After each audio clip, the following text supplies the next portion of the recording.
Welcome back, ladies and gentlemen, to another edition of Let's Talk Fantasy Football. I am your host for tonight. My name is Nick Walsh. I said that in a weird cadence where it sounded like I was saying my name is Nick Walsh only tonight.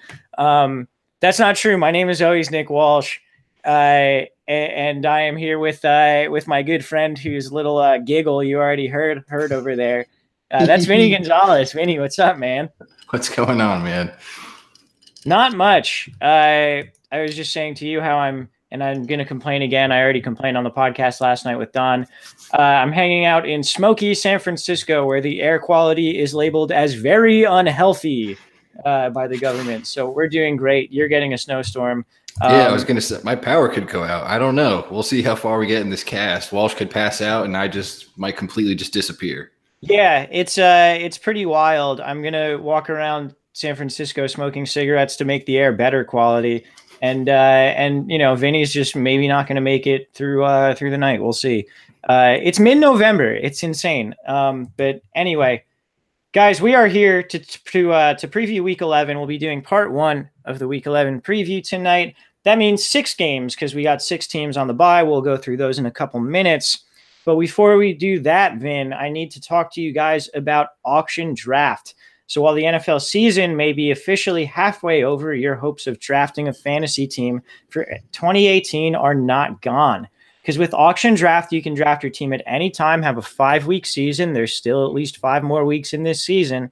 And you can have that 5-week season with your friends. So that way, when you pay way too much for Le'Veon Bell and he stays on his couch the entire season, you'll get another shot to get it right in 5 weeks. So sign up now by going to letstalkfantasyfootball.com/auction draft. Use the promo code LTFF. That's all capitals, LTFF. Save 50% off your league. All right, Vinny. So we got some interesting things to talk about tonight.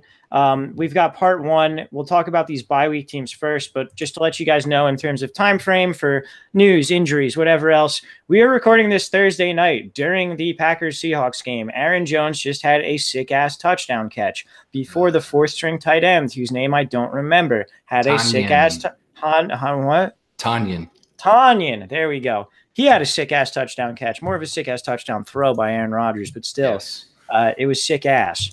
So, all right, let's get into this, Vin. So we got 6 teams on the bye, which you would think would be like a pretty big deal. But listen to these fucking teams on the bye. You got the Bills, the Browns, the Niners, the Dolphins, the Jets, and the Patriots. The only good team on that list is the Patriots. So all things considered, this isn't too bad. Do you have thoughts about these bye teams and what people are going to have to deal with this week? Yeah, you're just dealing with like your Patriots out as normal, and then I guess like the Browns would be the next team with like Chubb and Landry, and that's really it. So we're getting out of here with relatively like okay bye week problems here, so it won't be too bad. You won't have to grab up too many straws for this week. Yeah, you could put the Bills on a bye every single week, and it wouldn't change the amount of them that I would play. Though I did get fucked in one league by Sean McCoy this past week, which was unfortunate. All right, so with that out of the way, guys, pretty easy on the buys this week, but, keep an eye out. We'll get into the first 3 games of the week. So Carolina at Detroit is where we are going to start. Vinny, this is a 4-point Carolina is a 4-point favorite. The over-under is 51 here. So let's start on the Carolina side of the ball. And I think the places to start are really Cam Newton and Christian McCaffrey, who both should just be absolute studs this week against this porous Detroit defense. Yeah, they're going to absolutely dominate. Cam is going to have a great game. McCaffrey's seeing like 92 or 96% of the snap share, like when he's on offense, which is fucking wild. They just cut CJ Anderson too. Like, not that was a concern, but they cut his backup. Which is crazy, because then who is it? It's Cameron Artis-Payne, I guess, again. Yeah, exactly. There's that. Yeah, he's just going to, ball out as usual, and then Cam's just, as we say, fucking Cam. Yeah, both great starts. The rest of the team, I think, is a little bit more confusing. Do you have opinions on Greg Olsen? So yeah, I just think that Greg Olsen is going to have a good game here because Detroit's pretty vulnerable, like on the inside, especially if Darius Slay comes back. He'll be able to lock down the outside. So Greg Olsen's going to make his hay over the middle, and they're pretty vulnerable against the slot as well. So I think Greg Olsen has a good game here. In terms of like the wide receivers, it's the same shit every week. I just can't figure it out, and I'm not confident enough to say which guy to play. So I'm just going to stick here with Greg Olson being like the benefactor of this matchup. Yeah, I'm right there with you. I mean, you would think against Detroit like they would be able to do some things, but Devin Funchess has 13 targets over the past 3 games. That's not really a startable amount of targets that you're getting. I understand that he has the best touchdown equity of anyone besides maybe Olsen on the team, but it's difficult really to be confident in that. He's kind of like a swing for the fences type of play, and you know, you and I think it was you and I were talking about DJ Moore as a guy maybe a couple weeks ago who might have some things going forward. Also 13 targets over the past 3 weeks. Really hasn't done it since that week where he had a big play. DJ Moore is not a guy you should be starting either at this point. So with that being said, let's move on to the Detroit side of the ball. I don't think you can start Matt Stafford. Do you have a differing opinion there? No, you definitely shouldn't. I could see people in deeper leagues maybe wanting to because Roethlisberger carved up the Panthers D, but I still think they're a very solid defense. I think they just got punched in the mouth last Thursday. So yeah, I don't know. There's just the Stafford he's been high volume most of his career, and that just hasn't been here this year. And now, you know, Golden Tate's gone. Marvin Jones is most likely going to miss this game.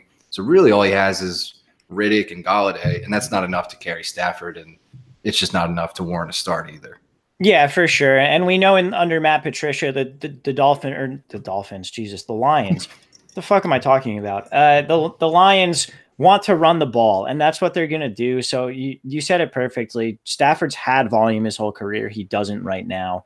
The guy who is getting volume and I think is a viable starter on this offense is Kerryon Johnson. Is he an every weeker for you right now? I think he's getting to that territory. They're sort of just trying to get him in a rhythm more so than they were at the beginning of the year, which makes total sense. This, you know, that kind of shit just takes time. So it seems to be developing. They're giving, you know, LeGarrette Blount less carries. Really the only problem is Theo Riddick. That's about it. But yeah, I think Kerryon Johnson's, you know, far and away most talented back they have and meets the team's desired needs to run the ball. So yeah, I'm locking in Johnson every week now. Yeah, I'm not even worried about Theo Riddick, and I haven't actually looked at whether he's been lining up out wider in the slot at all. But like, if I'm the Lions, based on the talent in their receiving core right now, I'm like running 2 back sets like all the time, like Kerryon and Riddick, and like splitting one of them out wide, one of them in the slot, maybe both of them in the backfield, like whatever, and just kind of seeing what creative stuff or what creative matchups you can get on that. So I think they're both kind of viable. But yeah, I guess let's talk about Riddick here. Is he viable as a start for you in PPR? Obviously not in standard, but in PPR, is he worth it as a start for you? Yeah, and honestly, he has been when we were saying to pick him up about 2 weeks ago. He's had over 10 PPR points every week since was that week 9? So yeah, he's definitely a plug and play flex there. Yeah, absolutely. I'm right there with you on that. And then the last guy we need to talk about for this Detroit team is Kenny Golladay, who's really the only wide receiver, and you know, I guess they don't really have a tight end they go to. So really the only non-running back pass catcher who's worth a damn right now for this team. 13 targets this past week, wasn't very efficient, but I mean, like, 13 targets is 13 fucking targets. You in on Golladay here? Yeah, I think you kind of have to be. It's kind of the double-edged sword. Like, yeah, he's going to get all the targets, but yeah, he's also going to get all the coverage. So there's that to deal with. But I think Kenny Golladay is talented enough to make, you know, at least like a pretty decent fantasy day out of, you know, I'm assuming he's going to see 10 plus targets in this game. Yeah, he's got to. And it's worth noting that he'll be lined up on James Bradberry, James Bradberry is made to guard Kenny Golladay. He's a big physical corner, you know? So, like, it's not a good matchup for him at all. It's a matchup where if they still had Tate and Jones, I would say stay the fuck away, but they got to throw it to him. So he might end up with another 13 targets and like 5 catches for 65 yards, but you'll take that as a fantasy owner, I would think. Yeah, and the touchdown upside seems to be there for Golladay most weeks. So there's always, you know, he did that last week against the Bears and bailed you out. So there's always that to like lean back on. Yeah, absolutely. Who do you got in this game? It's an interesting one. I'm going to go with the Lions in an upset here. Okay, I'm going to take Carolina, but I don't hate that pick. Dallas at Atlanta. Atlanta's a 3-point favorite in this one. The over-under here is 48. Those numbers were a little bit surprising to me. I don't know. I don't know exactly what I thought because both of these teams have been very up and down. But for some reason, when I saw like that initial line, I was like, weird. But anyway, let's start on the Dallas side of the ball. Is Dak a fantasy asset now? Is he a guy we kind of like should be owning and starting, or am I out of my mind?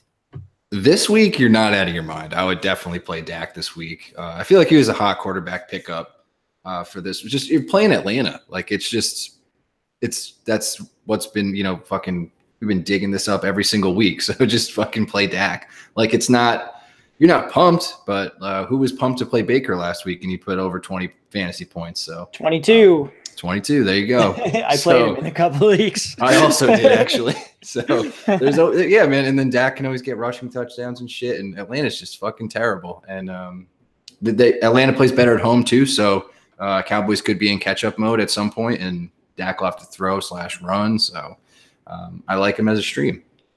Yeah, for sure. I think the premier play of the week and the guy that I'm probably going to be trying to just jam into a lot of my daily fantasy lineups is Zeke, because running backs against Atlanta is like just automatic at this point. We just saw Nick Chubb go nuts when I thought it was going to be Duke Johnson, but Zeke gets both the running work and the passing work. To me, he's probably the number one running back play of the week outside of Gurley. Yeah, for sure. I feel like this is a game where fucking Zeke takes like that 75-yard screen pass all the way to the end zone, like one of those.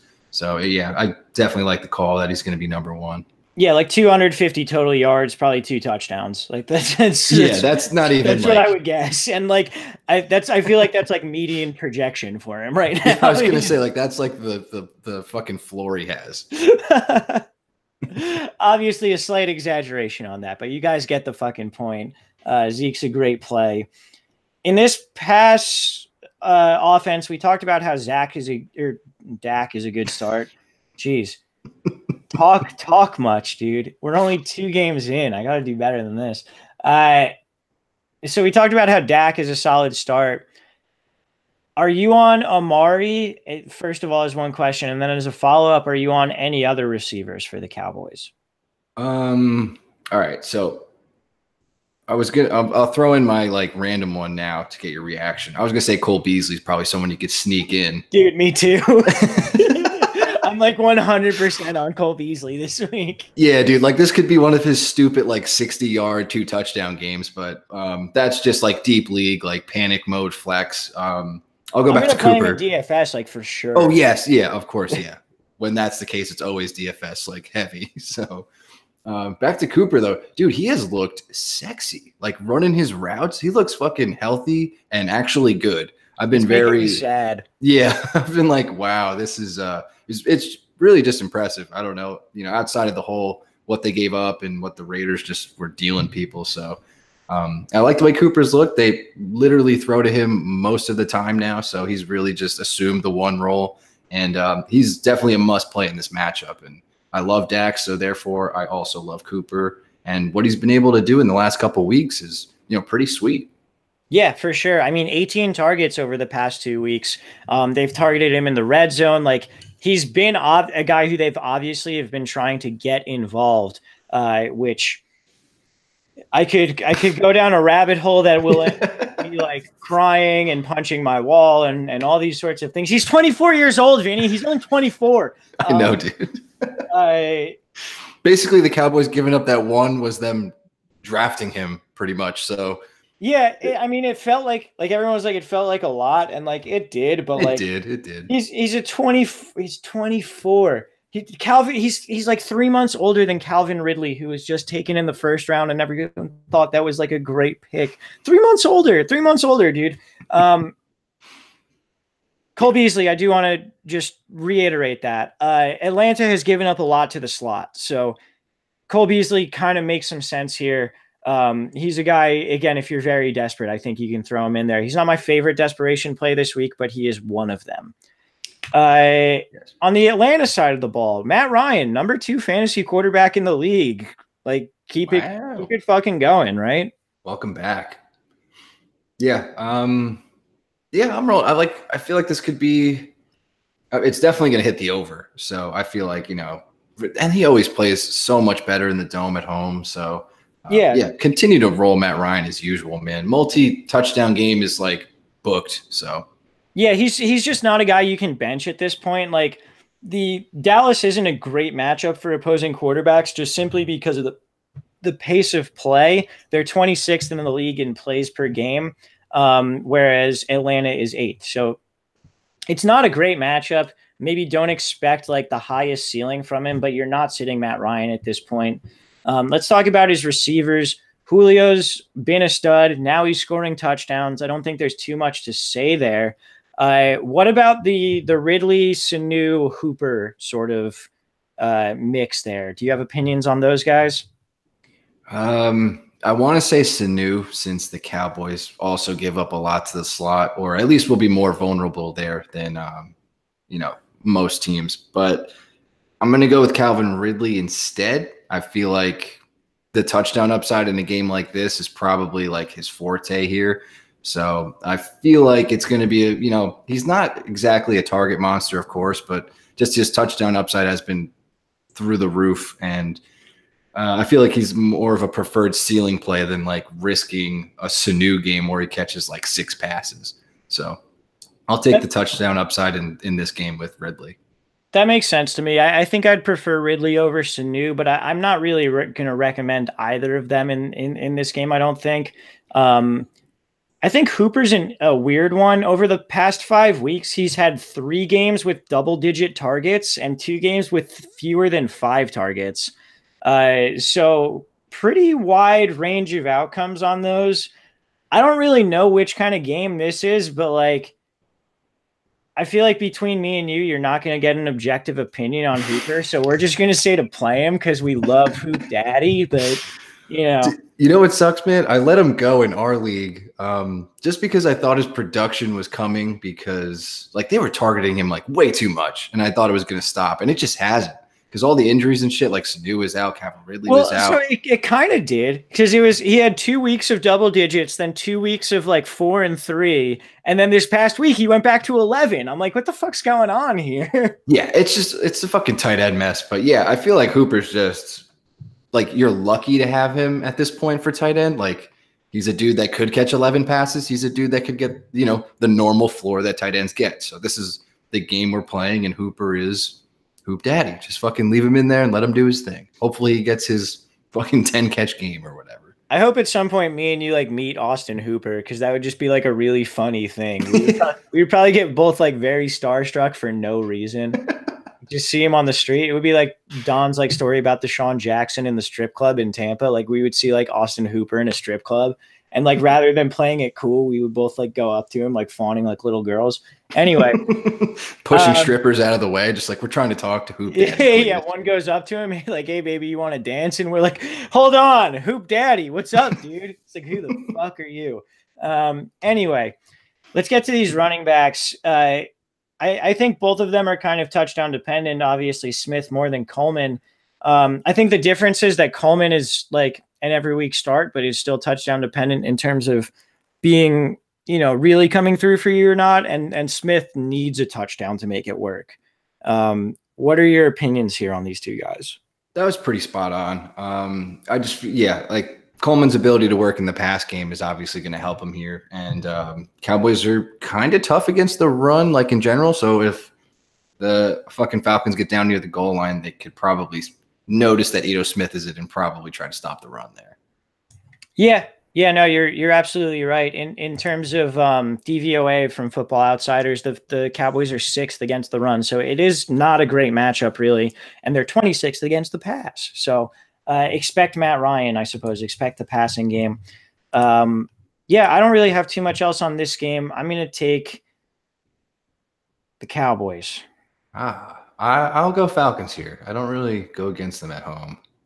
Yeah, part of me, like I'm really torn because I think like the Falcons are going to have a great like passing game, whatever else. I also think Zeke is just going to like rip tits in this game. Like he's going to go nuts in this game. And I don't know how that like affects the final score, but like yeah, I don't know. Yeah, I completely feel that, but I just don't like. At the end of the day, I feel like Matt Ryan will probably get like a game-winning drive. That's what it's kind of going to boil down to me for. Okay, I like that. I like Zeke that. can still, rip all the tits he wants, but Yeah. it's Matt Ryan's game to win. I feel like. Fair call. Let's move on to Cincinnati at Baltimore. Yeah, sorry. This game currently has no line due to Flacco being questionable. We don't know if Lamar Jackson is going to start or maybe RG3 or maybe both of them are going to play a little bit. We'll get into that in a minute. But first, Cincinnati, I am so sorry, Vin, man. They started out so promising. I know. The issue was the offense was going nuts. The defense was always not doing great. With Eifert and with Green going down, this offense is bad, and I don't want to play any of them. Am I wrong? I would still play Boyd. I feel like everyone else is a safe. Well, Boyd and Mixon, of course. Okay. Because man, it's the lack of usage of Mixon throughout the Saints game was fucking mind. I was like, what? I get Gio's back, but 13 touches. What the fuck are you doing? I just, dude. And like, I can't even fucking focus. Blowout might have something to do with that, but like, not really. Who's to say this game won't be a blowout? Not to like, not to really like hammer it, but like, I think Baltimore's way better even with their backup quarterbacks. Like Mixon only being in on 67% of snaps, getting 13 touches is really worrying to me. Yeah, and like with Green out, he is, far and away the offense's best weapon, and like they just completely just took him out of the game. Like, what do you? I just it was too much to take in for me. I didn't know what the fuck was going on. But yeah, that really bothered me. Like, I get Gio's back, but you don't have to do that. Yeah. Outside of that, like I just think Boyd, they'll still utilize him in the slot. I know he wasn't targeted much in the Saints game, but that was just complete fuckery. So Baltimore's vulnerable against the slot. I think Boyd's a guy you can play. You don't, like you're saying, you definitely don't need to play Boyd right now while the offense is definitely on the downslide. That's probably it, though. Like, Ross got the most targets. Actually did the most, like, impressive stuff I've seen him do in a game. Probably in his career with the Bengals, but, that's obviously not saying much. But against Baltimore, it's going to be tough to do anything meaningful. Yeah, definitely. I probably oversold it by saying I don't want to play any of them. I think Mixon and Boyd are fine starts. I think if you're really desperate, you could start John Ross, but there are just so many options I'd rather go with than him. So yeah, I think you're pretty much right on there. Baltimore side of the ball, we mentioned the quarterback situation. It's kind of unclear. The assumption was Lamar Jackson would be the starter because he's been the other quarterback active. But he's been the other guy active because they use him in these run packages. Like RG3 was the backup in the preseason. I'm avoiding this quarterback situation at all costs. Like, yeah, as far as starting one of them, of course. Yeah. I just know, like, I say that because Lamar Jackson, I think, was like a trendy, like, hey, maybe pick him up and start him this week, but like, don't fucking do it. No, that's just awful. RG3 is going to start this game, I think. Flacco is obviously not trending that way, but I don't think he's going to start or play. And I think RG3 is going to wind up starting this game. They had Lamar Jackson like absent from practice or something. Then I looked up, it was like a stomach issue. I was like, that could be anything from the dude had to take a shit to like something like incredibly serious. So I didn't know how to gauge any of that information. So I was just like, all right, I feel like RG3 is just going to be the starter here, and we can just probably talk about this matchup as if that was going to happen. Yeah, that's kind of how I look at it as well. So if we're assuming that, do you think any of the pass game options are playable here? So I was really liking Willie Snead, especially with like the Ravens like end of schedule, and he's been the most targeted dude on the team. But now with like the ambiguity with the quarterback situation, I'm not comfortable really playing any of them. I'd like to say John Brown is still safe just because like if it's Flacco, if it's RG3, even if it's Jackson, someone's going to throw bombs to John Brown in this game. So I feel like he's probably the one where I consider the most safe. And then I think if Flacco somehow starts, I think Willie Snead works his way back into like my flex wide receiver 3 spot. Okay, I think that's pretty fair. Brown for me, I don't know if I would use the word safe, but I think he's the best play just because he doesn't need the volume to make it work. John Brown can get 2 catches and give you like a very fine fantasy day because they'll be for 80 yards, you know? So I think that's why I like that. I think you need less consistent work to get to John Brown. But I'm right there with you. In terms of the running backs, um, I am really nervous about saying it. I'm all over Alex Collins this week. Yeah, man. You think you're nervous? He's like my rock in several leagues. I still have him. I'm rolling him out here for like the first time in a couple weeks, and this is the matchup to do something. I don't think Marvin Lewis taking over the defense is going to do anything, or his assistant pet Hugh Jackson, who came back, are going to solve any problems on that defense. So I think Collins is going to destroy. Like, even if he gets his minimum, like around 50% of the carries, I feel like he's locked in for a touchdown, and then the rest will probably just be, gravy on the rest of his day. Yeah, and if we look at running or rushing threat quarterbacks, all the data says they make running backs more efficient. So if Griffin or Jackson do go, like that's even more of a bonus for Collins. In terms of the passing work, it's being split between Allen and Montgomery. I don't want to fucking deal with that, but like yeah, I'm coming back to Collins this week, and I'm a guy who owns him in a couple of leagues. Me and you are both very high on him preseason, and I'm going to go back to him. And if it doesn't work out this week, man, I might. I don't know. I don't know what to say. I'll probably. I want to say cut bait, but like the Ravens, like rest of schedule for the season is very good. Like they play the Raiders next week. I think fuck. yeah. So it's. Just keep your eyes open. Don't freak out if he has a bad game, I guess. But yeah, Collins should make it happen. If he doesn't, me and Walsh will just be very sad. Yeah, I mean, like I say, like I don't know what to do about it. Like that's what's going to happen. The end result is like if it doesn't work out, Russell Wilson just caught one of his own passes because it was batted up by a lineman. He should have just knocked it down. Sorry. If it doesn't work, that's points for me, man. That's great. That's a throw and yeah, PPR points, dude. Anyway, what was I saying? I said, I don't know what I'm going to do. What's going to happen is if he doesn't play well, I will just be real sad about it, like by myself, I'll text Vinny and we'll both be sad about it. He's a talented back. Yeah, that's the thing.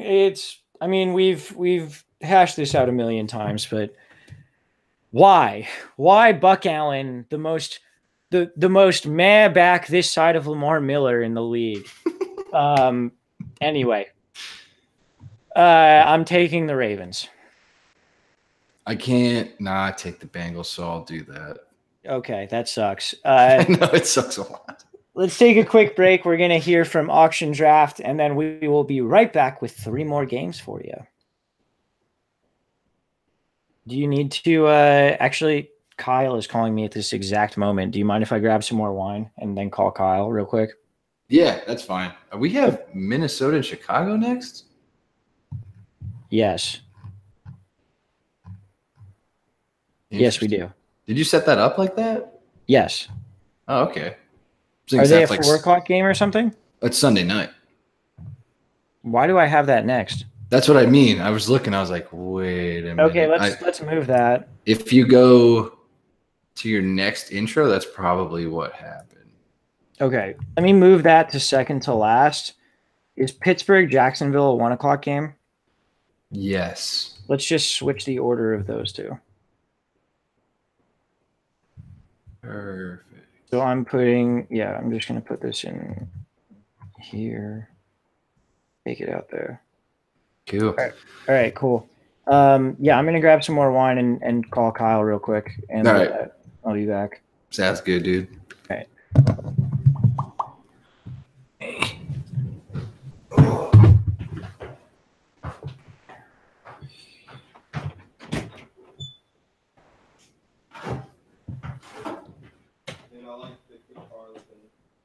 Yeah, it's good. Nice. What's up, dude? How's it going? Nice.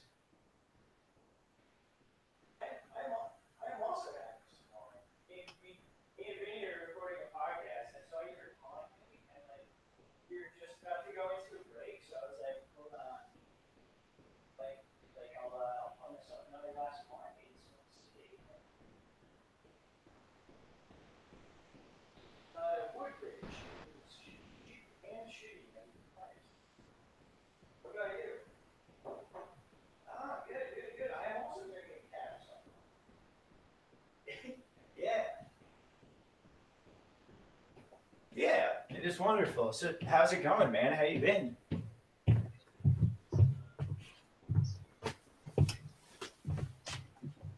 Hell yeah. Yeah.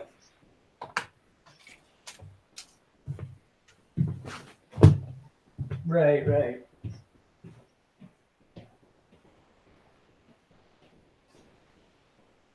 Nice, man.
that.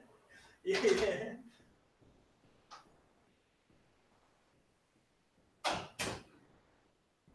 Yeah. Yeah. I got a solid 10 days. 10 days in Jersey though for Christmas. So that'll be good. Yeah.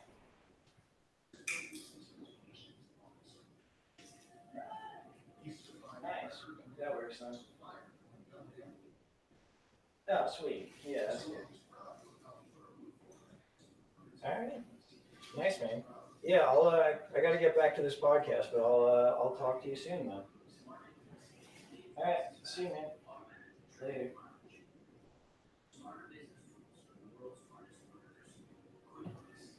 I think the move is gonna be first weekend in January, not the Royal Rumble weekend. But we'll figure it out. I'll talk to you. I'll talk to you about it after I finish all this.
Forgot my wine.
Sweet. Yo. That made me laugh a lot. I talked to Kyle and smoked a cigarette and then came back in, was like, time to get back. I was like, oh no, you have to shit. I'm going to kill a bottle of wine. Jesus Christ. Oh yeah. I'm going through the 1.5 liter Woodbridge pretty much the whole thing tonight. Jesus. All right. All right. Where are we? Should I start it back up? Oh yeah. What are we on? Pittsburgh now? Pittsburgh, Jacksonville will do. Okay. Yeah, go for it. All right, and we are back again, guys. That is Auction Draft. Make sure you are checking them out. Vinny, we got 3 more games to get through in part 1 of this, and then we'll be back for part 2. I feel like every one of these we do, it's like we'll be back for part 2, the drunk edition. All right. So anyway, back end of part 1 though. First, we're gonna start with Pittsburgh, Jacksonville. Let's see. What is the line on this game? I just had it up. Pittsburgh is a 5.5-point favorite. Over under is 47.5. So we really don't expect too many points for a Pittsburgh game and Jacksonville. Woof, Jacksonville. Let's start on the Pittsburgh side of the ball. Despite the fact that we don't expect too many points, I feel like Pittsburgh's been pretty easy. And I think you would agree there where it's Roethlisberger, Connor, Brown, Smith-Schuster, and then like maybe McDonald. Are there any changes here? Or do you have any like stark opinions on any of those guys? No, not really. Vance McDonald's probably the one guy with the most questions, and people are probably streaming or just tight end rouletting Vance McDonald. I'm actually one of those people, and me too. Yeah, the one saving grace is pretty much his schedule for the rest of the season is tight end easy. So that's really the only upside for him, matchups. And then the downside, of course, is the offense doesn't need him at all because he's like the 5th option. So really the only thing he's got going for him is matchups. So hopefully he just winds up like last week with the touchdown that he didn't catch, something like that, because that would be very cool. Keep his streak rolling. Yeah, I'm confident in him in shootouts, and I don't think this is going to be a shootout, so I'm not confident in him. But that being said, tight end fucking sucks ass. So, like, we're doing what we're doing there, and McDonald's not a bad play. Yeah, other than that, I don't think there's too much crazy. We have the definite news, I guess, that Bell is not going to be back. So, Connor owners, good on you. Keep that going even in this matchup. Jacksonville's defense has not been what we thought it would be. Jacksonville side of the ball, we got Fournette back. He's good. Other than that, I don't know. Yeah, just that. Really just Fournette. I figured they would ride him in the Colts game, but I didn't think like that hard. They rode him. They really rode him. They were just like, welcome back, dude. Hamstring, 30 carries. Let's go. Like, oh, Jesus, man. Like, easy. And unfortunately, like, they had a chance to win and just like, they were just like, oh, yeah, Blake Bortles is still the quarterback. So it just didn't work out. But their formula is back, and their formula is feed Fournette because this team sucks and is full of holes. And if he doesn't have a good game, they get blown the fuck out. Yeah, 100%. We should probably talk about D.D. Westbrook and Dante Moncrief because I think we've kind of narrowed it down to like these are the 2 guys, whereas before Keelan Cole was kind of in that, maybe DJ Shark. Like these are the 2 guys. Those are the only ones you should consider. Westbrook's getting more target volume. Moncrief is the big play guy. We saw the 80-yard touchdown this past week. They're kind of like the smoke them if you got them type, like wide receivers where you plug them in and hope for the best and kind of close your eyes. But other than that, I don't have too much on this game. Yeah, I'd be looking to avoid that situation at all costs. If you had to play one of these 2, I lean Moncrief. Yeah, I think I'm right there with you. Less targets, but more big play ability or more big play opportunity in this offense. So I guess keep that in mind. Who do you got here? I'm going to take the Steelers. I'm going to go like the one, like Pittsburgh shits the bed like Jacksonville upset. Pittsburgh definitely can shit the bed sometimes. So I'm taking it right now. Hey, especially in Jacksonville. I think that was at home when Roethlisberger threw the 5 picks. But yeah, I don't know. Anything can happen. Yeah, for sure. All right, let's move on to Eagles at Saints. The Saints are an 8-point favorite in this game, so that's pretty big, but the over-under is 55, so that seems to imply that there's some fantasy production to go around for both teams. On the Philly side, Carson Wentz has been a stud since coming back this year. I see no reason to go away from him. Yeah, he's going to shred. The way the Saints are, giving up points is because they're so vulnerable through the pass. And guess what? Fucking Saints are probably going to put up a ton of points. So Eagles are going to have to throw to catch up. Guess what? Carson Wentz has a bunch of weapons and he's fucking good. So he's going to be, I would say, QB1 on the week. Yeah, I can't say anything better than that. Let's talk about his weapons. Obviously, Zach Ertz is a fucking stud. 16 targets this past week. 75 receptions through 9 games. Believe it or not, that's the most receptions through 9 games for a tight end in NFL history. So if you drafted him, if you're playing him, good for you, man, because you have the tight end cheat code this year. In a year of tight ends sucking ass, if you don't have Zach Ertz or Travis Kelce, you're pissed, particularly Zach Ertz. Yeah, I mean, we don't have to say too much more than that, I don't think. Not really.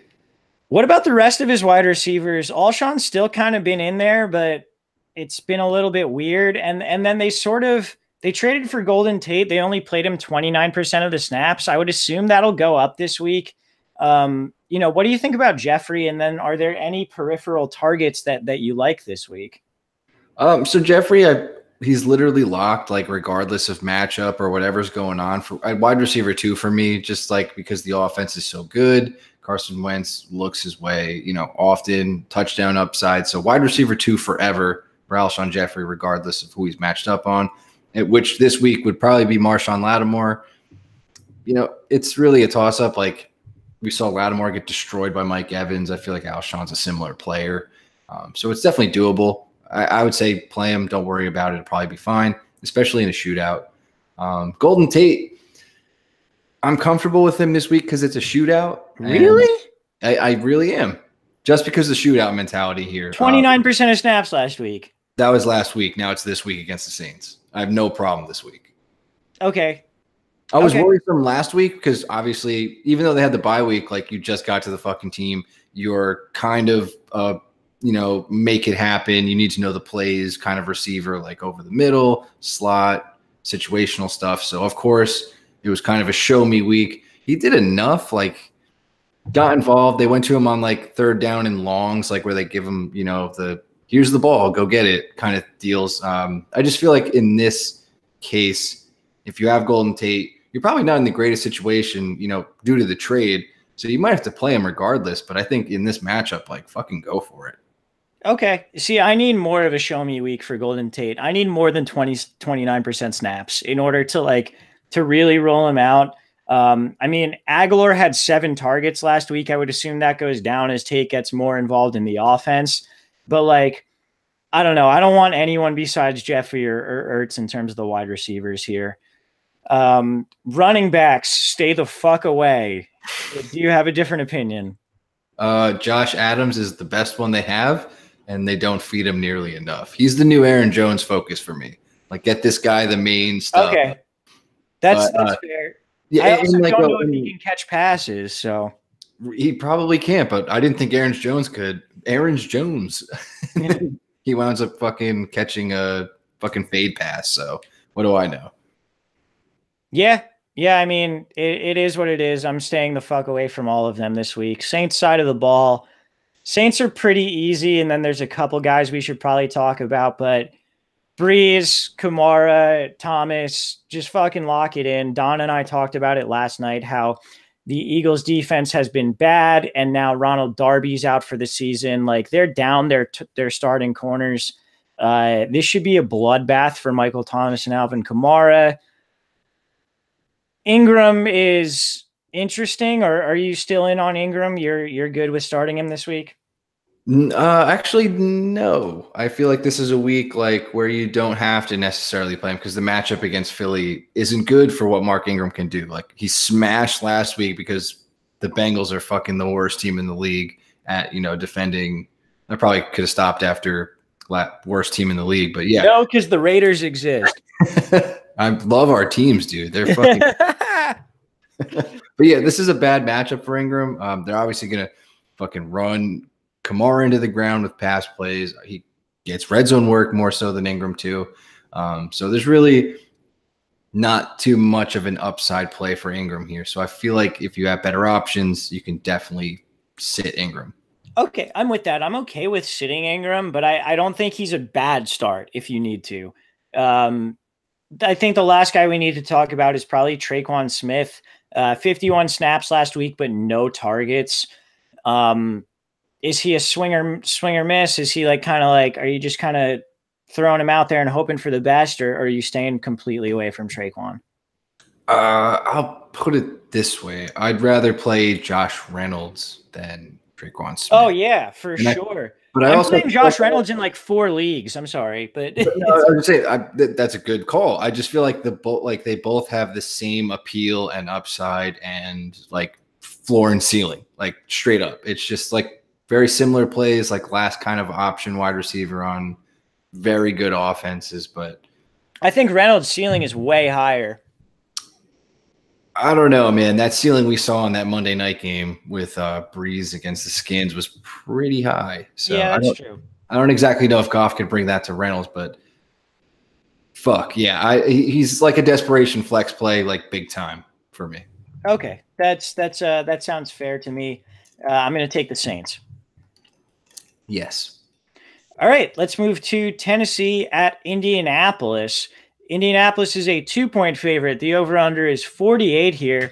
We just saw Tennessee fuck up New England, which is like so weird.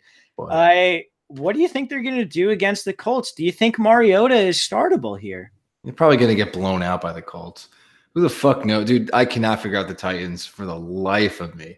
But their defense is definitely good. As far as Mariota, I feel like now that he's worked his way back into, hey, you could possibly start me, and then maybe you did against the Patriots. Now that he's going against the Colts, like now just bust. Like I feel like he won't have a good game, but that's just my gut feeling. The matchup is pretty good, so my unbiased opinion is he's a safe start. Okay, yeah, for me, like I'm pretty about it. I mean, like the Colts defense started off pretty good and has been pretty bad since then. They're 27th in pass DVOA. I'm fine with starting Mariota if you need to. I think there are better streamers. Cough Eli Manning. Fuck, that was really painful to cough out. But yeah, I'm like kind of okay. I will say, I think I was about 9 weeks too early on being horny about the Titans. But how you were saying, like, you think they're going to bust this week? I think they're going to keep it going. I think I was just 9 weeks too early, and now's the right time to be horny about the Titans. So I'm horny. Let's play Marcus Mariota. What about his number 1 target, Corey Davis? Are you back on him after his big week against the Patriots? Yeah, sure. I mean, that was a good matchup, and this is definitely a good matchup as well. So ride him while he's hot. I feel like he's one of those fantasy darlings that people are just playing regardless because people were so on him in the offseason and shit like that. And now that he's kind of taken off, people will ride this out more so than other streaky players. So I'm in with Corey Davis. I feel like he can keep it rolling. I don't know about Tennessee as a whole, but I feel like he'll do enough in this game. Okay. Yeah, I'm right there. I mean, 9+ targets a game. He got 10 this past week. If we believe the Titans offense is going to be good, obviously he would be good getting 9+ targets a game there. And I believe their offense is kind of good now. Are there any other pass catchers like you want to talk about? You like Jonnu Smith maybe? In the deepest of leagues, sure. He's been getting it done. Touchdown in the last 2 games, but outside of that, not too much. So probably no. Yeah, no, I'm right there. 3 targets last game. He got the touchdown. I don't want to play him, but it's tight end. Fucking who knows? Who cares? I don't know. I have no viable insight. So let's move to the running backs. Dion Lewis was a disappointment this week. Are you still on him? I would be. I would power through, especially if you're, in the thinking that you're kind of in that the offense is still good. Dion Lewis is still fucking good. So in this matchup, sure, you could play Dion Lewis. I feel like Henry is probably more of a fade for me. I feel like he's been doing good the last 2 weeks, getting very lucky, especially in a positive game script against the Patriots, which was crazy. So I'm leaning Lewis has a much better game than Henry this week. Yeah, I think if you looked at just like the fantasy scores, and then I told you that Lewis outtouched Henry 2-1, literally 22-11 last week, you would be like, you're fucking wrong. But he did. And it's not even like Henry's really getting that many more red zone carries to get the touchdown opportunity. It's 11-9 right now in terms of red zone carries. Henry has 11, Lewis has 9. Dion Lewis is getting twice the touches. He's getting 45% of the red zone carries. You keep rolling him out here at this point, and this is a good matchup for him. Yeah, all about Dion Lewis. I think you can play Henry, but he's the definition of just touchdown-dependent RB2 flex. Yeah, I feel like Derrick Henry owners envy Alex Collins owners, and that's not a good way to envy somebody. That's exactly how that is. You're right. You're completely right. If I had Derrick Henry, I would be like, man, I'm jealous of Alex Collins owners. I wish I had that dude on my team. Yeah, seriously. What's funny is they were both going around the same area, and Henry was going a couple of picks before.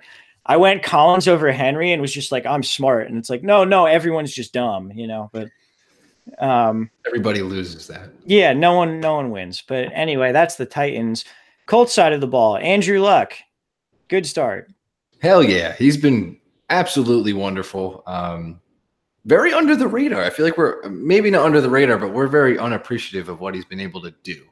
Yeah, since those first couple of weeks where like it was, bringing in Jacoby Brissett to throw the Hail Mary, like pretty much ever since like that week 3 point, like he's either been getting the volume or the efficiency or both to get it done. So yeah, which just proves he's quarterback, like a quarterback one. So it doesn't matter. He's a play, roll him out. What about T.Y. Hilton? Been kind of weird. What are your opinions on him this week? I still feel like he's getting right from his injury. I feel like he's the same play he's ever been. So I think he's just one of those guys you work in your lineup, and he's still Andrew Luck's preferred target. So roll out T.Y. Hilton. Hopefully Butler doesn't have a good game. That's all I got. Yeah, I mean, T.Y. Hilton's gone from 4 targets to 5 targets to 7 in the 3 games since his return. That seems like it's moving upwards. We know how talented he is. We know how good he is. At some point, we're going to get a T.Y. Hilton like 100 yards and, 100, maybe like 6 catches, 117 yards and a touchdown. Like that's coming at some point. Very well might be this week. If you own him, I'm still rolling him out. The tight end situation is something we need to talk about. Break down Ebron versus Doyle for me. Well, it's kind of hard for Jack Doyle to get anything done since Ebron's the best tight end in the league, especially when you're getting – fuck yourself.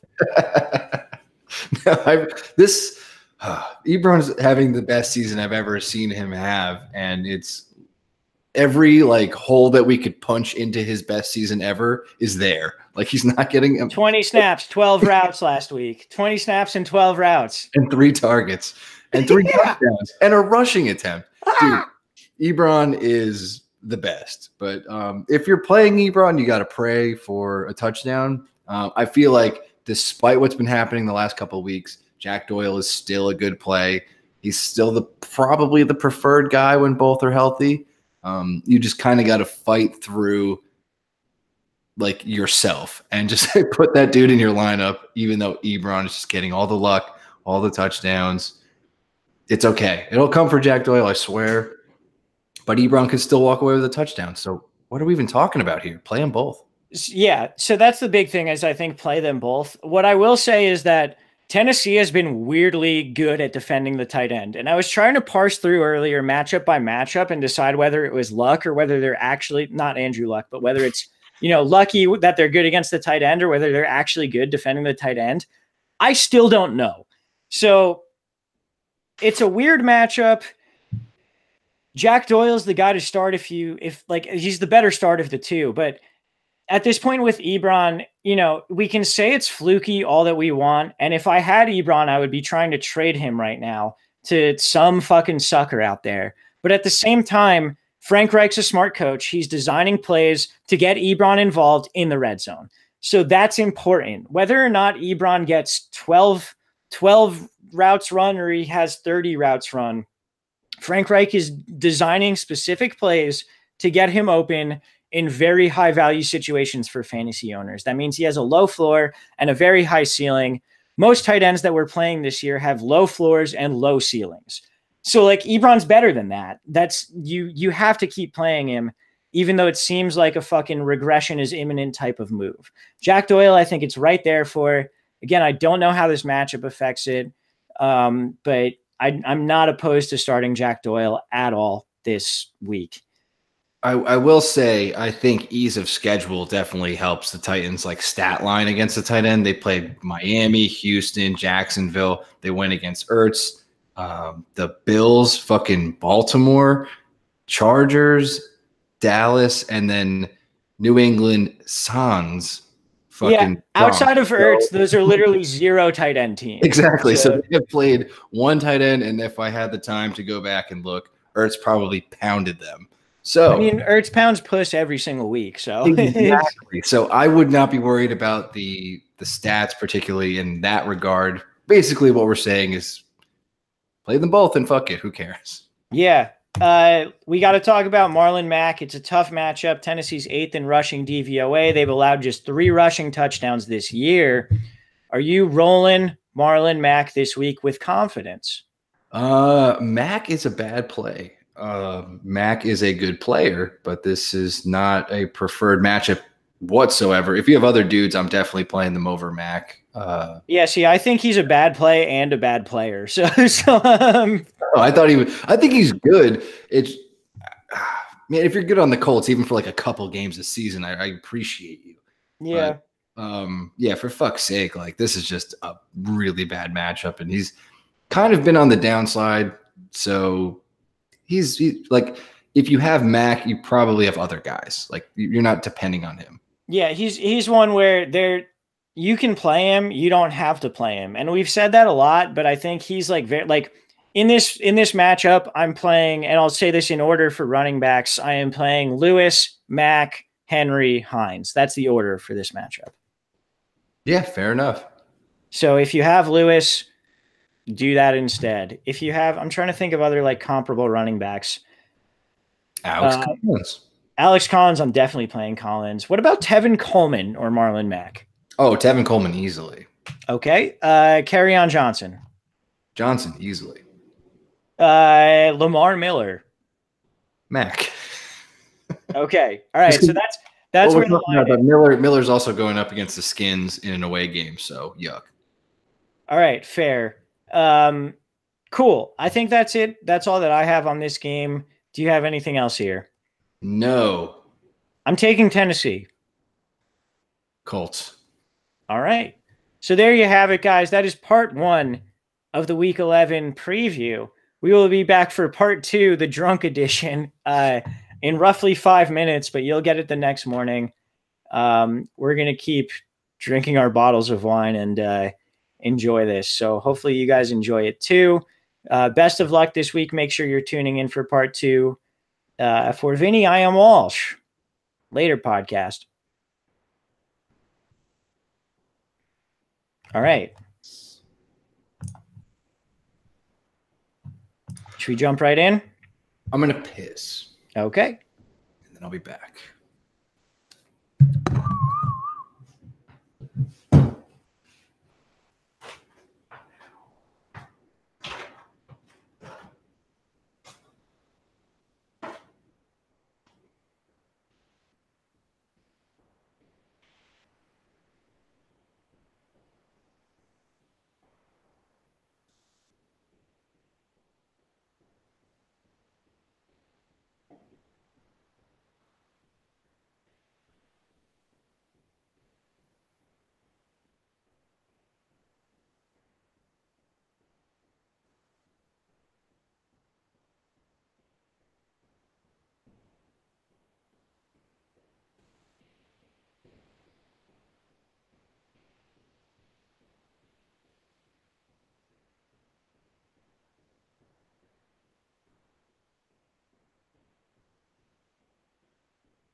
All right.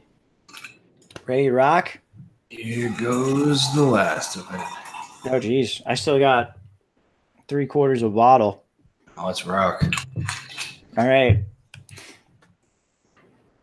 Welcome back, ladies and gentlemen, to another edition of Let's Talk Fantasy Football. I am your host tonight. My name is Nick Walsh. I'm talking very quickly for some reason. I'm here with my good friend Vinny Gonzalez. Vinny, what is up, dude? Hello, everybody. Hello.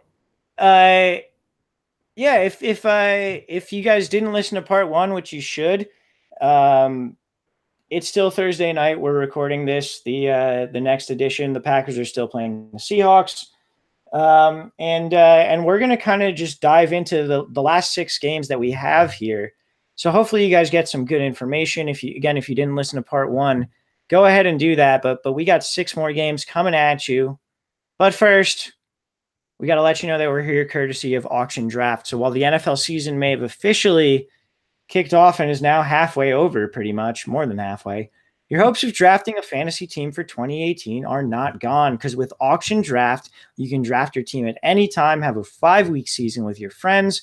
That way, when you paid way too much for Le'Veon Bell and he does not show up for the entire season, you get another shot to get it right for 5 weeks. So sign up now by going to letstalkfantasyfootball.com/auction draft and use that promo code, all caps, LTFF. Save 50% off your league. All right, Vinny, we got 6 more games to get through. Some of them are good. Some of them are bad. Some of them are really gross. Some of them I have no idea what the fuck I'm talking about for. Let's start with one of those. Let's do Houston at Washington. Ugh. Yeah, Houston's a 3-point favorite. The over-under is 42.5. I will say this right off the bat. I don't know how to parse through Washington at all. Like, they've been like very, very good and also like extremely terrible at the same time, like during this whole season. That being said, we'll start on the Houston side of the ball. What do you think about Deshaun Watson this week? People have been able to get it done against the Skins defense, despite how I still think they're a good defense, but it's been a little tough in regards to running back. So pretty much they've been attacked through the air, even though I think they still have a couple of guys that can, stifle somebody like Watson, especially someone that holds the ball so often. So I feel like Watson's a dude that a lot of people will play regardless, but I feel like if you have a better matchup quarterback, I would be okay with sitting Watson in this scenario. Yeah, I think that's where I'm at as well. I definitely don't mind the Watson play. For perspective's sake, like Andrew Luck or Watson. Oh, Andrew Luck. Okay. What about Mariota? Mariota. Fuck. Okay. Yeah. See, I'm drawing a line already. Like it's tough. Yeah, it's a weird one. Like, I think I'd rather play Eli than Watson, which is saying something. And we'll get to that game next. But that's kind of where we are there. That being said, I mean, he's got his target, DeAndre Hopkins. I mean, you're rolling him out no matter what, right? Of course. Great. Let's talk about the rest of the passing targets. We've got, God, I can't remember his first name. Demarius. Jesus. Demarius Thomas. Motherfucker only had 3 targets in his first game for the Texans. But do you expect anything more after this bye week and kind of getting him more involved? Like, are you in on him this week?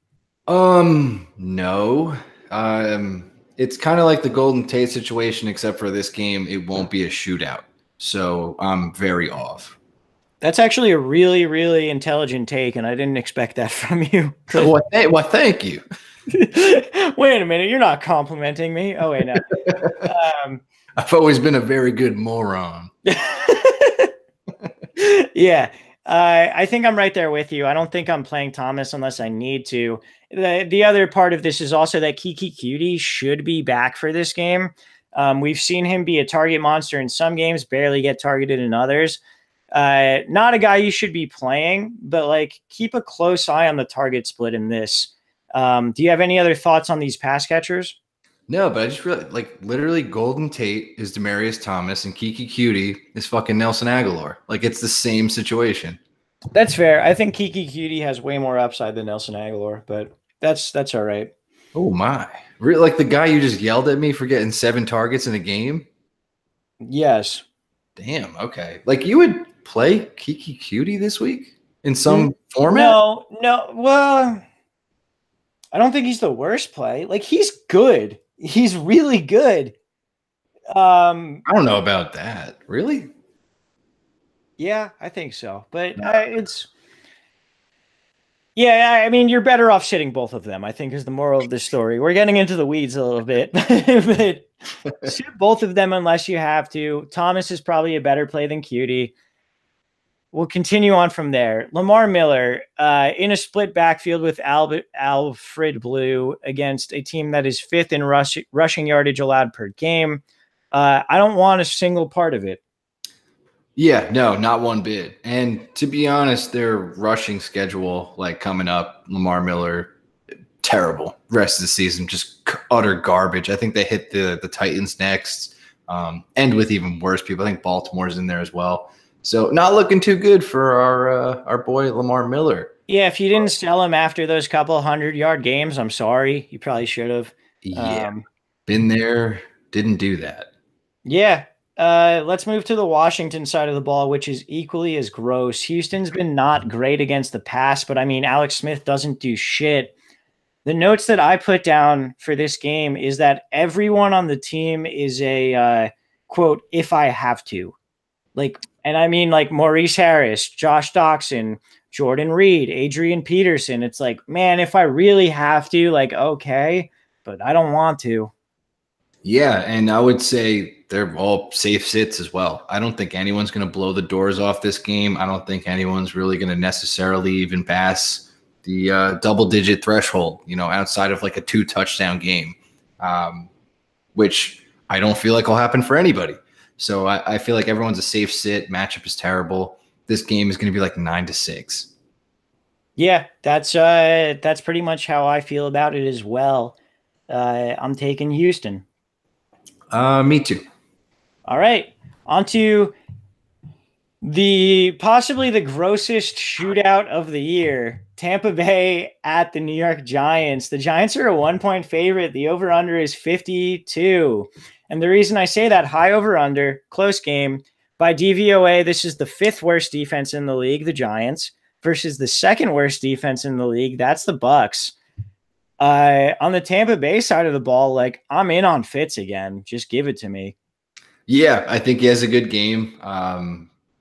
Really, yeah. I mean, if you've been coasting out on Fitz, just fucking ride your luck. Even if he fucked you this past week, 400 yards of passing and no touchdowns, like, that's weird. That's the first time that's ever happened in NFL history. They dominated the Redskins and literally got 3 points. Yeah, it was a really fucking weird game. We just talked about how the Redskins are weird. I think Fitz should even out this week. So let's talk about his passing game options. We've got Mike Evans. Are you back on him this week? Yeah, I mean, how can you afford not to be? He's kind of one of just the wide receiver ones you always play, deal with his bad weeks, love him when he has good weeks. This will be a fucking good week. I don't know, man. I'm a little worried. Like, I'm not sitting him, but like the Giants have been deceptively good against wide receiver ones. The only like lead wide receiver on a team playing them to surpass 100 yards receiving was Julio Jones. I think there's only been 2 touchdowns given up to lead wide receivers by the Giants. I'm not optimistic, but I'm not benching him too. Yeah, we also talked shit about him with like Marshawn Lattimore matchup, and then he made him eat his dick. So I'm just going to roll Mike Evans. Dude, they're going to throw so much. Mike Evans is good. It's going to be fine. Yeah, that's a fair take. What about the rest of this pass game? It's been really difficult to parse between Jackson and Godwin and Humphreys in terms of snap percentage versus targets versus actual production. I know we said it's going to be a shootout. I don't know which of these guys are going to benefit from it. I will take Jackson. Okay. Godwin, don't trust. At his ceiling, it's like a 10-point game, I feel like, because it's basically you're definitely keeping the dude under 40 yards. He might get a touchdown. That's about it. Deshaun Jackson could blow the doors off at any point. like long touchdown sort of deal. We'll definitely get more targets than Godwin. So I'm leaning Deshaun Jackson for this one. Okay, and then what do you think about OJ Howard? Play him.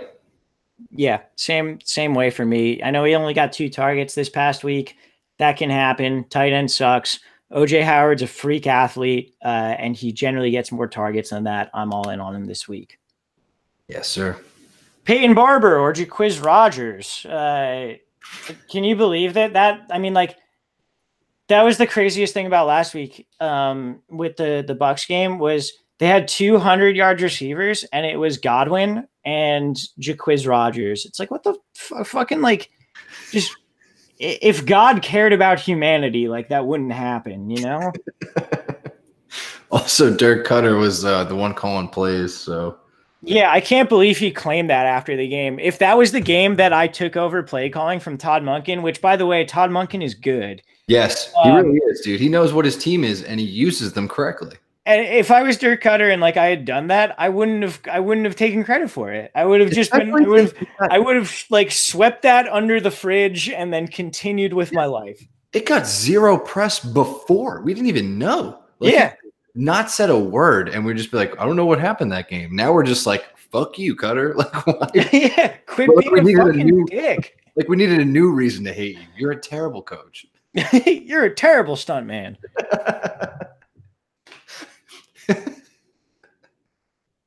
Yeah, but I mean, like, in terms of the running backs, Peyton Barber needs touchdowns to produce. I'm not going to pick up or start Jaquiz Rogers. Stay away from them.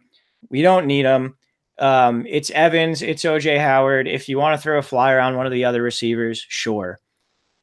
Giants side of the ball. I feel like Giants side of the ball is pretty cut and dry. The one thing, and I alluded to it earlier, but stream the fuck out of Eli this week and then be sad about it when it doesn't work out. Yeah, I mean, if you did it last week, it worked. I feel like you could definitely do it more so this week, and it'll probably work again. So I'm not going to fight you. I'm doing it. Yeah, I think it's going to work. So, and then the rest of the Giants, it's Saquon, it's Odell, and I think Ingram and Shepard, like, oh yeah, the targets aren't necessarily there for either of them. And Shepard is a guy you can comfortably sit if you have better options. But I'm not afraid of rolling any of them out. No, I'm not either. And Ingram and Shepard, they'll be getting the inside routes where the Bucs just get absolutely wrecked. Also, Odell, pops in and out. Barkley with it's just everybody is going to eat this game. Yeah, very excited for the Giants this week, which is a weird and awful thing to say. But load up on them because they should have great weeks. I'm going to take the Giants. I'll take the Bucs despite all that Giants sucking we just did. Okay. I mean, we said it was going to be a shootout. Hopefully it's back and forth. I hope this game is like a 40 something to 30 something game, All right, let's move to Denver at the Chargers. The Chargers are a 7-point favorite. The over-under is 46.5, which is not promising for Denver. On their side of the ball, I mean, I only have a couple guys that I like, but which are the guys that you like on this team this week? Manny Sanders. Really, I think that's kind of it, man. Like, no Phillip Lindsay in your life, or? I mean, I just feel like Royce Freeman might be active for the first time in a while, and they might do just like some dumb shit and, go back to a more split backfield. Not necessarily like a bad split, but one that would definitely hurt Lindsay's upside. That's fair. I think it doesn't affect him that much in a game where they're 7-point dogs. If they were favorites, I would have a different opinion, but I'm still in on Lindsay just because they're going to be playing from behind, I would think. And we know how good Phillip Lindsay is. So for me, I think he's a decent start. I'm right there with you on Sanders. I'm not playing Freeman even if he plays. Do you have an opinion on Cortland Sutton? Yeah, I feel like he's probably the most excited waiver wire thing that didn't happen, I guess, yet. But I wouldn't necessarily be loving him in my lineup. Like I feel like his ceiling is, 40 and a touchdown. So yeah, he's gonna see the majority of Casey Hayward you would expect this week because he doesn't really travel into the slot where Sanders plays. So Cortland Sutton to me is a definite do not start, and I picked him up like a lot I own him a lot, and I'm not playing him at all this week. So I guess keep that in mind. The last guy we need to talk about for Denver, and this is super gross, but Yes. Jeff Hireman, baby. Yes. Play him. I don't give a fuck. Just play him. I am playing him in a league. I'm really upset about it. It's a league where dude, check this shit. So I own Gronk, which first of all, just awful, awful things happening this year. I've been running out I've been picking up and dropping CJ Uzoma and then fucking, Cameron Brate and then maybe Nick Vannett a week or that kind of thing. And I have Jeff Hireman now, and I am playing the fuck out of Jeff Hireman. Dude, yeah, every tight end has the same floor. I don't know why we don't talk about this more. And it's 0. Well, yes. I was going to say 2. But, dude, what's the difference between 0 and 2? 2 points, but who cares? It doesn't matter. I'd rather get 0 than 2. It's fucking mind-numbing. So, yeah, dude, no argument whatsoever. Just run him out there. It doesn't matter. Yeah, I mean, the thing, too, is the Chargers have teams against the Chargers have targeted their tight ends almost a quarter of the time. So, Jeff Hireman, career journeyman, whatever, got 10 targets a couple weeks ago. Okay, sweet. He might get 10 targets again this game. And that's more than enough to make you want to play him over a plethora of guys that we've discussed on this podcast. Like Ed Dixon, who just caught a touchdown. Did he really? I've been so busy just kind of making gestures at my computer. Did Ed Dixon really catch a touchdown? Yes, he did. Oh, that sucks. Yes, it does. Sucks ass. Yes, all right. It's horrible. So with that being said, play Jeff Hireman if you need to. Let's move to the Chargers side of the ball. I don't think there's a ton of upside for any of the Chargers except for Melvin Gordon, but there are definitely floors. Melvin Gordon obviously is a week in, week out starter. How do you feel about Phillip this week?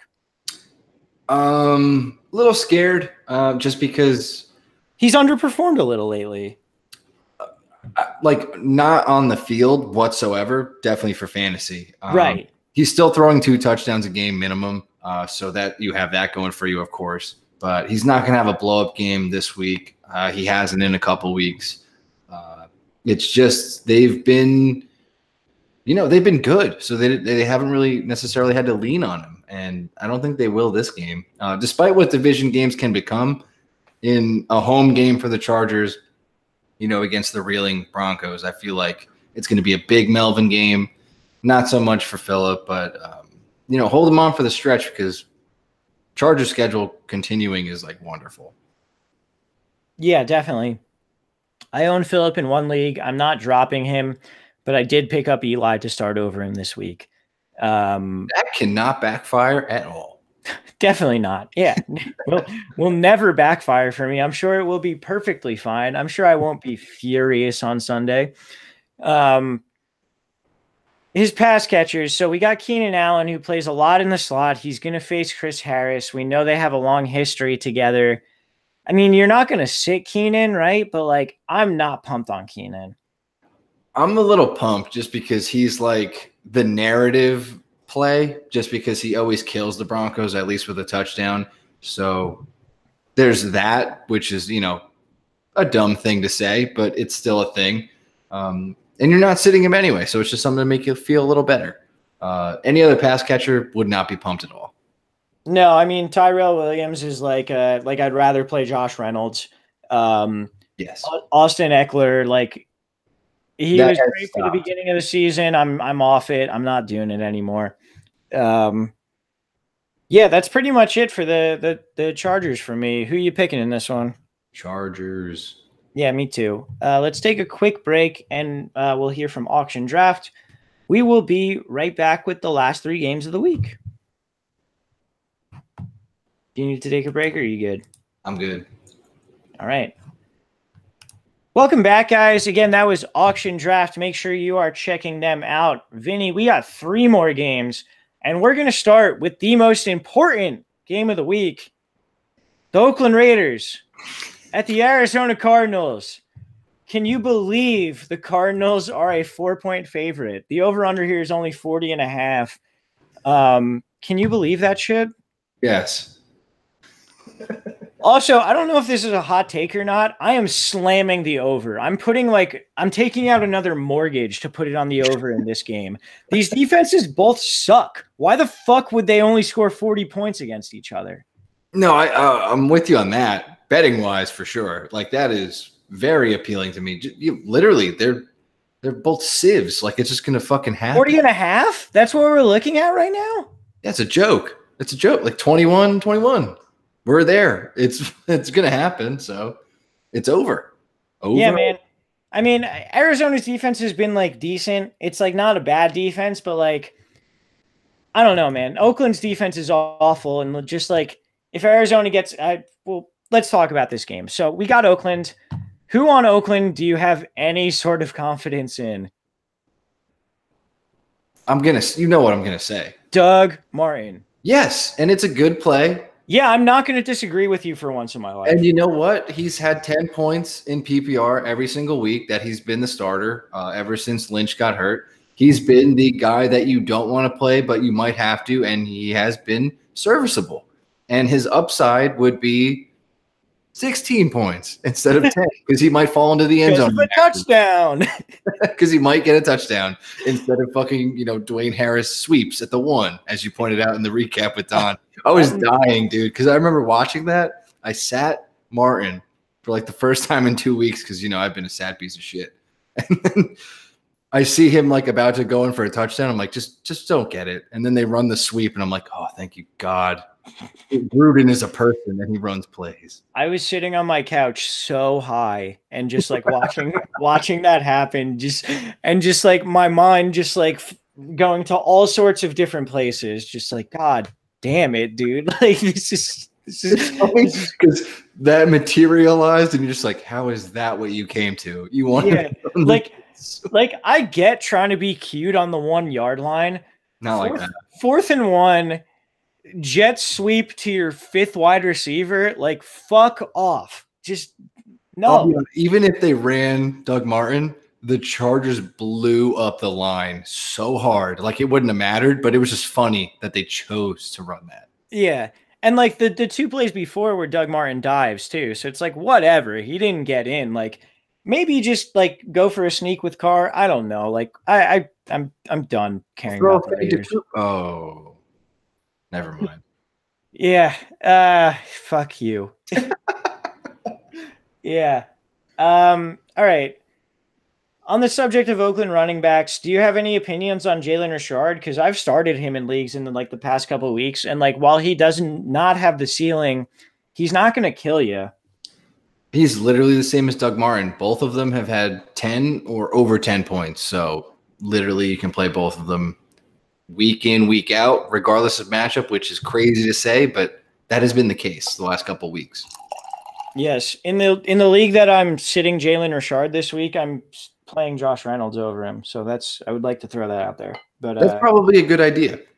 It's also one of the leagues where I'm completely, as I pour myself another glass of wine, where I'm completely out of like contention. So I'm doing it as like a fuck you. If this works out, I look smart type of thing.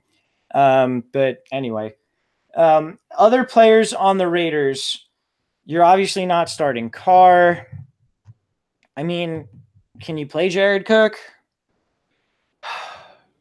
You can, because we shit on tight end all the time. Did he have fucking, was it 9 targets last week or more? I think it was 9. He didn't do much with them. No, nothing. Yeah, he's not good. The offense is not good, but like tight end sucks. As we've said, like I'm trying to think of guys I'd play him over that we've recommended. I'd play him over Hooper probably. I don't know if I'm there with that. I'd probably still play Hooper.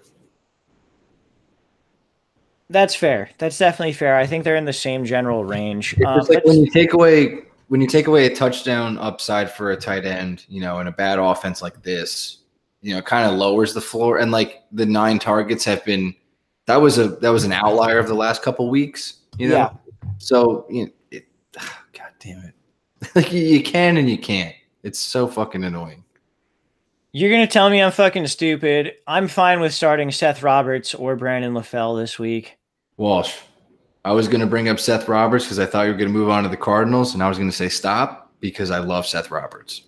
You know this also. Like I always play Seth Roberts. See, I'm LaFell over Roberts, but I think you might actually be right here because like that was my initial reaction, but then like interior wide receivers against the Cardinals are better than outside wide receivers. Seth Roberts is in the slot. Kind of in on Seth Roberts this week. Hell yeah. I'm with you. All right, let's move to the Cardinals now because I can't talk about the Raiders anymore. David Johnson. Whew. He's back. He's back, baby. He's back. back. He's playing great. This is a great matchup for him. Roll him out with no hesitation. Larry Fitzgerald, no hesitation.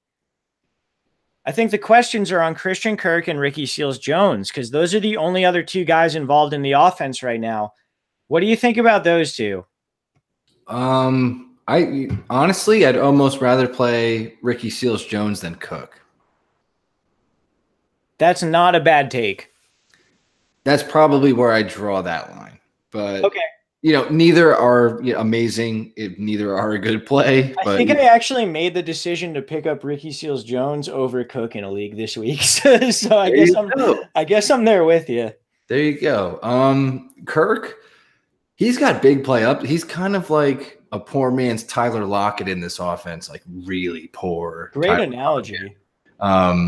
That's really what he is. So it's desperation flex in a deep league. Extreme, desperation flex in any other sort of league or a wide receiver 3.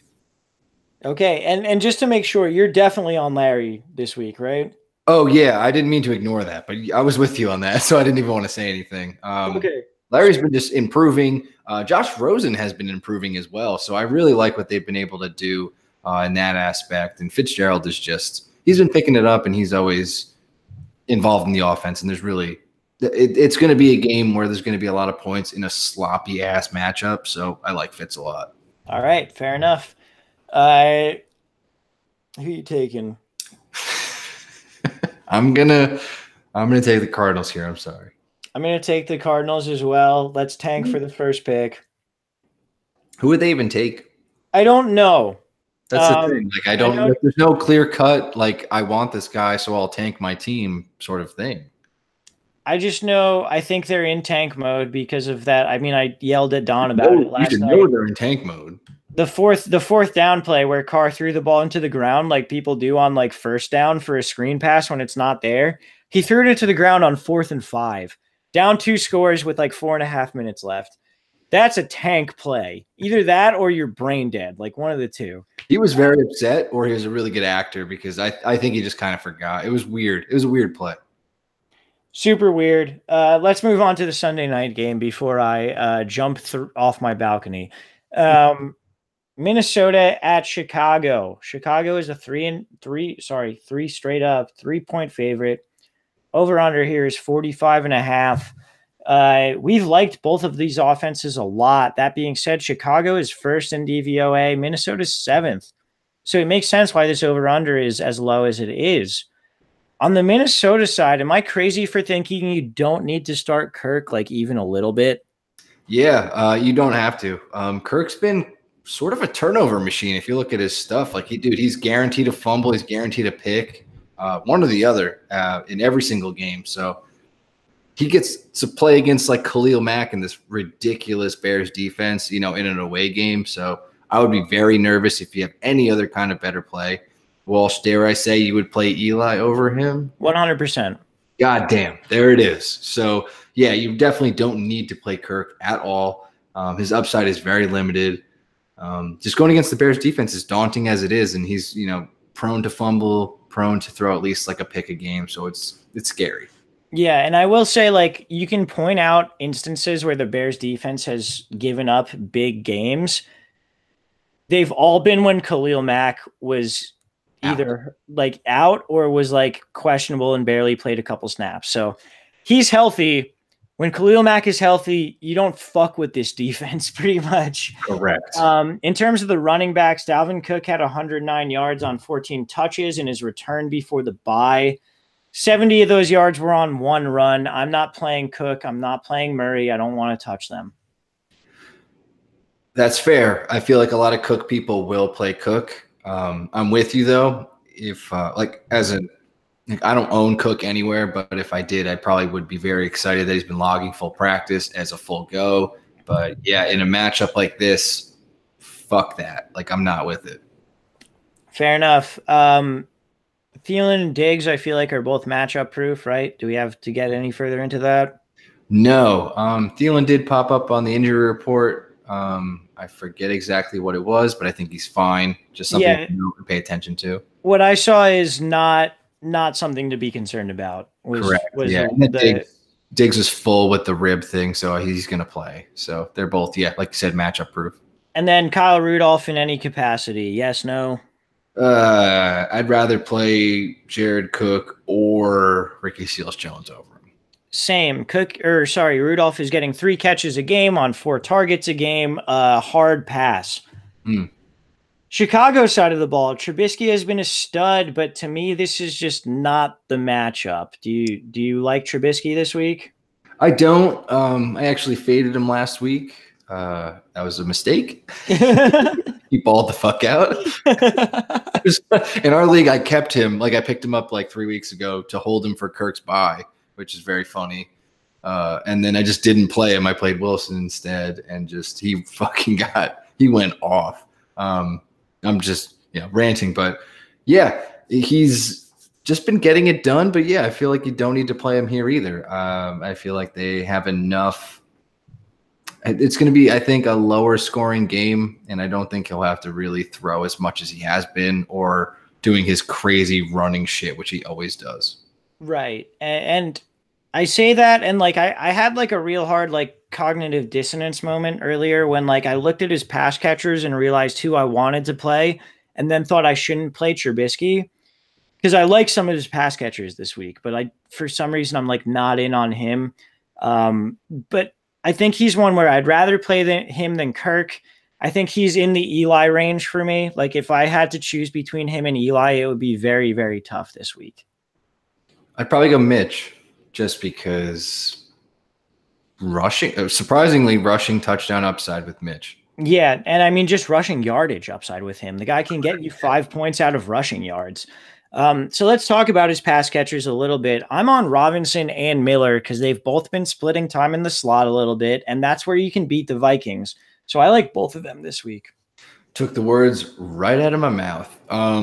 People would probably look at Robinson's huge game, obviously get excited and just like think he's a plug and play. Not necessarily, because you'll see Rhodes a little bit, but like you said, pop in and out of the slot, he'll get it done. Yeah, and then what do you think about Burton this week?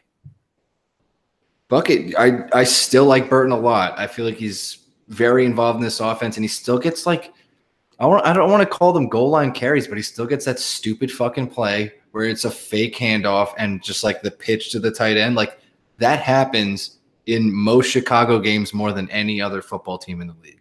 Yeah, he's a touchdown machine. It seems like he has huge upside as well. So like a guy who can realistically get you 20 plus points at tight end, like we said with Ebron, should be played every single week. Burton is not going to get you the most targets of anyone. He's not going to get you the most work, but he has a decent amount of touchdown equity and he has a very high upside. And that's enough this year to make it happen at tight end. So I'm all about it. Mm-hmm.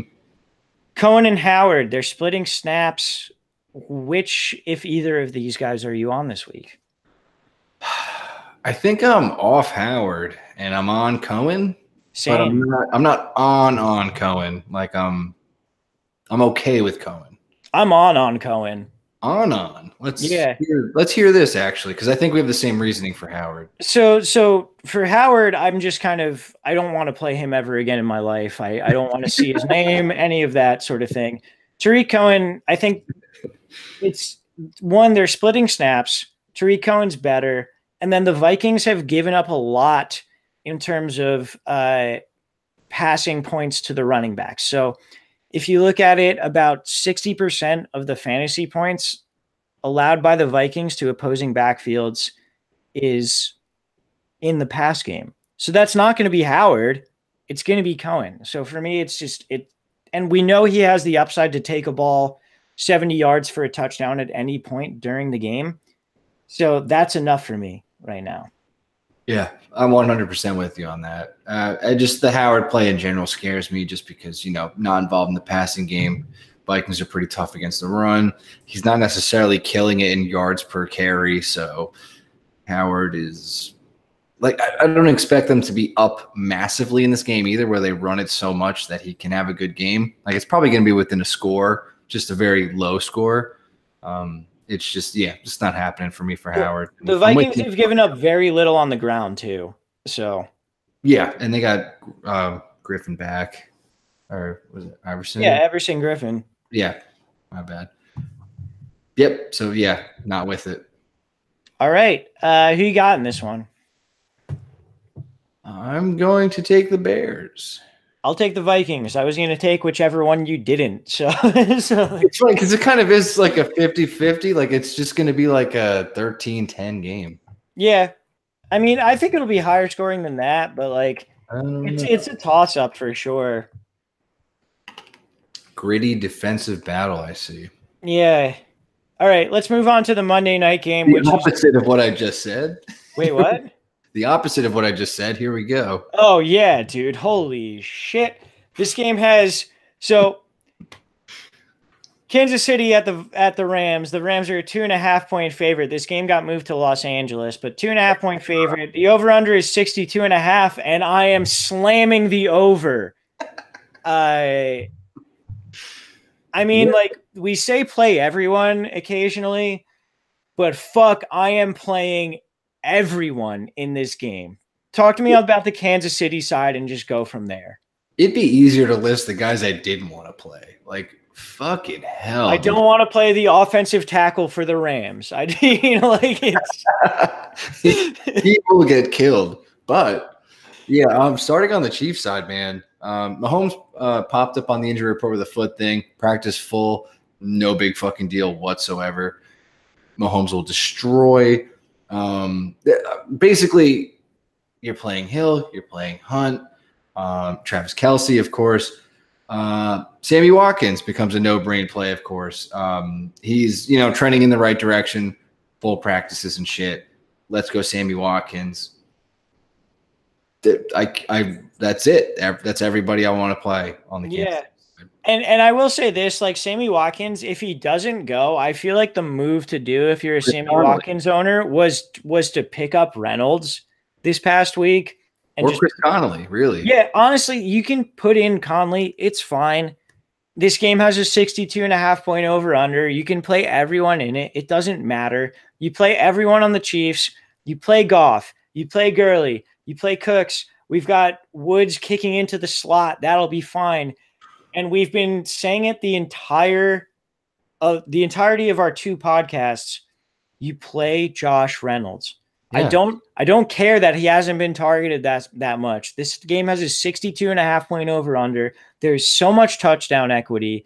The Chiefs are bad at outside cornerback. If anything, Robert Woods kicking into the slot is worse for him because Kendall Fuller is in the slot, and Kendall Fuller is actually decent. Josh Reynolds is a great play this week.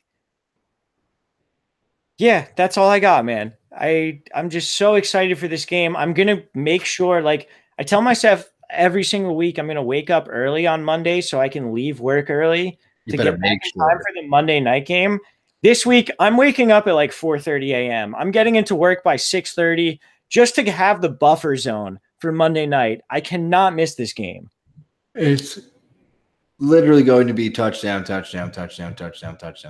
like someone dies or it ends, and then it's just it's amazing. First one who dies loses. It's so awesome that, like, the only thing that's not cool is it's Monday night and we get like fucking Jason Witten and that other dude who sucks. Oh, Booger McFarland, yes. Well, Booger and like the other dude who sucks. Oh yeah. But yeah, it's ESPN. They're just gonna terrorize the commentary, but I'll probably put it on mute or listen to Spanish. But it's going to be so fucking good. Like, I'm so happy that like the Mexico City thing didn't work out, because that field looked like complete garbage, and like they were threatening. It does suck for like people like who like were maybe planning trips down there or whatever Oh, else. Like that's terrible. But absolutely, and of course, people in Mexico City that wanted to watch football, they were arguably getting the best game of the season played there, and it's just like not happening. So might be the Super Bowl. Like they could watch it again. It's just not happening there. It's obviously shitty for them, but thank God it's still happening. It's happening on a field that is playable, full starters. So holy shit, play everybody. This is funny actually, Walsh. Would you play any of the tight ends for the Rams? No, but I wouldn't be opposed to Gerald Everett. Like I think Gerald Everett is like actually good as a player. They're both good. Yeah, I don't know. Like I wouldn't, but it's not the worst thing he could do. Yeah, just wanted like we don't have much to talk about, so I figured I'd throw that out. Yeah. Well, it is what it is there, I guess. I mean, our opinions. Both of us are very Anti-tight end.